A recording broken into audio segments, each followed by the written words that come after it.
Уже который день лечим мои зубчики. Они уже стали вот такими ровными и белыми. Благодаря профессионалам. Азатбайке, Оскар, спасибо вам огромное.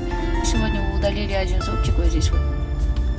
Я даже ничего не почувствовала, никакой боли. Команда профессионалов, спасибо вам. С каждым днем все лучше и лучше. О, атабек шопица деп туртабыз. Лебет Тибишбекте жаңы бут кийимдер келиптир. Ата бут кийимиңиз кут болсун. Рахмат. Канча бут кийим алдыңыз? Эки. А биз болсо кеттик бүгүн шопинг кылабыз кечке.